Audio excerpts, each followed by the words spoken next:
Hi there guys, so welcome back to another video review of Eclipse. We're here, we're just going to be focusing on having a look at a comparative view of the player boards, aren't we? Yeah, and some of the new changes to the species which have actually really helped balance the game out nicely. Yeah. So, if I remember correctly, these are the old player backs, and this is obviously the nice new spangly new ones. You can see visually straight away. They look obviously, I know, I think better laid out already. I don't know about you. I think they pop a lot more, and just so many little features about them with the clear black and white, the different colours of all the research tracks, no mistaking which track research goes on anymore. Yeah. And just a lot more simplified designs throughout, and a lot more stylised design in general. No lot more generic maps with just one change of image. Yeah. The whole map is now got its own unique design. Yeah, a look and theme, isn't it? Yeah. And the fact that they've done away with the tracker around here and onto the relevant trays is a big feature, because often you'd knock it, even if you didn't have what we mentioned earlier, the perspex overlays to hold the cubes in place, because a lot of people didn't. And so you knock it ever to try and get them back into place. Exactly, and trying to remember where things were. So that's gone away. It's brilliant. So you don't even have that element now. And now it literally just allows you to focus on what's going on with your relevant technologies and your relevant ships. Yeah, it's absolutely fabulous change. And I would say simpler things like a lot of the actions now, it's very clear explicitly the number of activations for each thing, whereas before it was only done via the symbols. And one of the things that I think everyone forgot the first time that they played it is that influence action gives you colony ships back. Yeah, exactly. Yeah, it's one thing often we used to forget, isn't it? Definitely. Yeah, without a doubt. So, we'll quickly run through each of the species from top to bottom. Yeah. We'll start off by saying the Terrans haven't changed. They are the Terrans. They always have been, they always will be. Yeah. They are what they are. There's only one minor change for Terrans, which is unique across all of the races, is that the general cost of orbitals has gone down from 5 to 4 for build, which, as we said on one of our other videos, it significantly changes the dynamic of orbitals, that they become a lot more usable now. A bit more feasible, because you can build them more easily, get them a bit earlier, because some of the researchers have been reshuffled in their cost as well. So now orbitals are cheaper to research, they're cheaper to build, and there's now even a discovery tile to allow you to get a free orbital.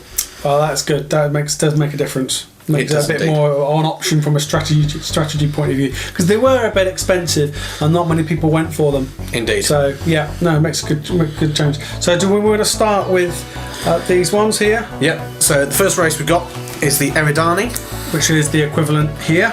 Yep. So there's very minimal change to the Eridani as a race. The only significant changes to them, as mentioned earlier, is the cost of orbitals, but now both their interceptors and cruisers also start off with an additional inbuilt power, whereas before it was only their dreadnoughts. Yeah. However, the Eridani have actually benefited a lot from the various balance changes through the game, like, as we mentioned before in the first review, the first player to pass now gets an economy boost, which was always something that the Eridani struggled for, was getting their economy going due to their missing influence discs. Equally, the fact that the game is now one turn shorter, that lack of influence discs just has that little bit less impact on them. So where it was probably everyone's least favourite race before, they're actually very competitive again now. No, that is good. It does make a difference, yeah. So, moving on from the Eridani, onto what I know was your favourite race from the first game, Chris. Yeah. They're not the Borg. Not the Borg at all. No, they are the Mechanema. Yeah, the Mechanema. So as you can see, like on the old board, very generic. All that's really changed is the image, whereas for here, the whole image, the starting sector, it's all completely changed in the design. So, no significant or only one real change for the Mechanema, and that is just the starting values of resources. Where before they started off with 3 of everything, now they get an additional build point to start off with 4 build, which very significantly for them means that they're one of the only races that can start the game by building a cruiser. Yeah, that's a very good point. So it just gives them that little edge into being able to take out Ancients just that little bit earlier. Yeah, exactly. So on the old board it was 3, and of course the cost 4. But obviously now it's like George says. I say, or if you manage to get that critical orbital research early, could get you an orbital in turn 1. Yeah, makes a surprising difference. It's for the sake of 1 build point, it significantly improves their playability, and they have become one of my favourites from the first few playthroughs that I've done. Yeah, no, fantastic.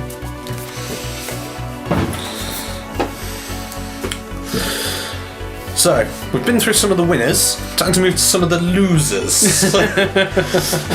I think everyone knew that some of the races in the first edition were a little bit unbalanced, and the Orion was definitely one of them. Yeah. Starting with a cruiser, the ability to build a second cruiser with that 5 starting build in the old version meant that they could easily take on Ancients in the first turn, especially with the fact that they started off with all of their ship upgrades already pre-installed. Huge leg up in the combat stakes. However, in this new variety, they've just tweaked it down. They've reduced that build cost by 1, so they can't get that second cruiser in the first turn. Yeah, it makes a huge difference. Yeah, a lot more balanced. And I'll say little things as well, like in the change of research, that now improved hull has been increased in cost, which that was quite commonly used as a first turn strategy to make your ships near indestructible. Now only the Hydrans are able to research that first turn. Okay. So just tames them down just a little bit, but they retain all their same benefits of the increase in initiative and the higher ship powers. Yeah. So a lovely little balance on them without really affecting the play too much. Yeah. Often we found with the old game, anyone who tend to have these guys tend to have won, didn't they? Yeah. The ability to just walk over your opponents early and getting that extra turn of discovery tiles really made a difference. Okay, so we're now coming on to these guys. The Hydran progress. Yeah. The science people. Yay! We love science. Yes, we do. However, unfortunately, in the world of Eclipse, apparently they did not love science. No. No. The Hydrans have been seriously gimped for the second thing. They were also one of the strongest races from before. Yeah, exactly. The ability to get all of those research tracks and have a solid set of victory points was apparently deemed a bit too much and a bit too powerful. Yeah. So again, they've had a good little tweak with a lot of their starting figures. Whilst they get 1 additional science point to start with, their home world no longer has the double science planets. They only have the advanced science. Right. So that little drawback in the production, that 1 less turn to help get those last few researches, it's made a very significant difference to them. Yeah. Also, with the redesign of a lot of the tiles, the distribution of planets doesn't really sit in their favour anymore where it used to. That before you could quite easily favour certain sectors to target your science. It doesn't work that way anymore. There's a lot more even distribution, so it's a lot harder for them to find those really good science planets to push them up. Yeah. But on the flip side, they do benefit from the better performing orbitals, so perhaps a key research for you to look out for if you're playing for the Hydran progress. Yeah. No, and the fact that they still obviously get the advanced labs is good. But surprisingly useful. It is. Especially with the introduction of advanced neutral planets. Yeah. This one just gives you that potential edge in the start of the game. Yeah. Fantastic. So, right. 2 of perhaps my least played races, just because I usually play on 2 players, and it's always recommended these 2 do not get used in 2 players for their inherent advantages in the early game. So you've got the Descendants of Draco, the ones which love the aliens. Yes. I'm an alien. I'm an alien. I'm your friend. I'm your friend. So not much has changed for these, except they've now been given a free starting research of the fusion drive. Yeah. Not a huge amount of change required. They all reasonably well balanced before. Just need getting that little boost because, let's face it, there were never any aliens, so their bonus points rarely came into play for them. Yeah. So, nice simple little change for them. Yeah, fantastic. Cool. So this now brings us to the plant people. I like the new plant. I like the plant people.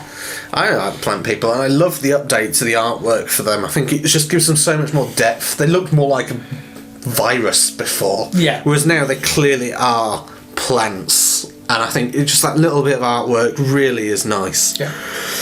As before, the plants do have the unusual ship blueprints with their starting power and computing, which make them really powerful at the start of the game, but that can be a bit limiting at the end.